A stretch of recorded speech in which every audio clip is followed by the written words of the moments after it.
Laurent Barra, vous avez reçu une bonne nouvelle ce week-end. Vas-y, fais-nous du bien. Oui, oui, Anne, enfin une bonne nouvelle. Parce que j'étais à 2 doigts de consulter un psy, moi. Hein. Ouais, vraiment, entre la météo, la peur de choper le virus. Autant cet été, rappelez-vous, tout le monde disait personne dans mon entourage n'a été malade. Autant aujourd'hui, tu as l'impression que tout le monde a chopé le virus. Mais qu'étrangement, l'application anti-Covid, elle détecte pas les cas autour de toi. Ça fait quand même 1 mois que j'ai téléchargé cette application et que selon elle, j'ai jamais été en contact avec le virus. Je suis dans une bulle, une sorte de bulle.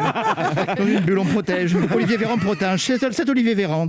Non, et puis le manque de chaleur humaine, on va pas se voiler la face. Hein. Et puis le monde qui devient de plus en plus étrange. Alors, histoire vraie. Je vous jure que c'est vrai. Hein. Je suis à la caisse du supermarché, je pose mes articles, et là, vous me connaissez, hein, le potentiel de séduction. Je sens que la caissière me regarde avec un petit intérêt, tu vois. Et là, elle me dit d'un coup, excusez-moi, je peux vous poser une question. Et là, dans ma tête, il y a 2 types de questions possibles, uniquement. Question A, vous êtes bien Laurent Barra, le chroniqueur d'Anne Romanoff. Non. Question B, ça fait plusieurs fois que je vous vois à ma caisse, est-ce que je peux vous laisser mon numéro de téléphone? Eh ben non. Mais non. Je vous jure que c'est vrai, elle m'a dit, vous les avez achetés où, vos masques noirs? Ils sont vraiment trop stylés. Donc on en est arrivé à un point où l'on trouve des masques chirurgicaux vraiment trop stylés. C'est même le monde de la mode qui risque d'être bouleversé. Imaginez les défilés du futur.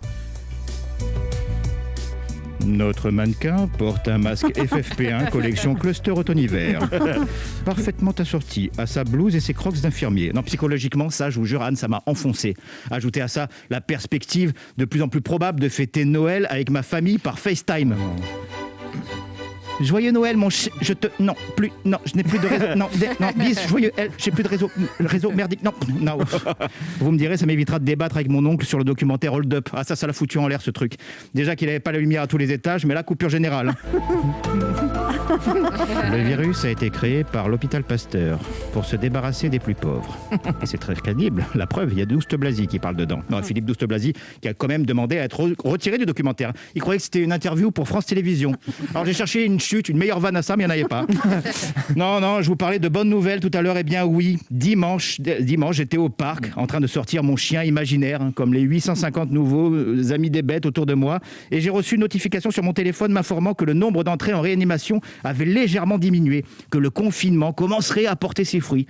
Alors du coup, je me suis retourné, j'ai regardé la foule autour de moi. J'ai d'abord pensé à une blague ou à une manipulation du genre... Bonjour, c'est Olivier Véran. Nonobstant une courbe graphique exponentielle et un risque R toujours au-dessus des normales saisonnières, cher BFM, cher CNews, dites-leur que ça a légèrement baissé. Ça va leur redonner du courage et nous de la tranquillité. Et puis j'ai juste eu envie d'y croire finalement. Envie de croire que cette solitude imposée, ces visages masqués, l'économie, la culture sacrifiée, que tout ça n'avait pas servi à rien finalement. Alors j'ai rappelé mon chien imaginaire...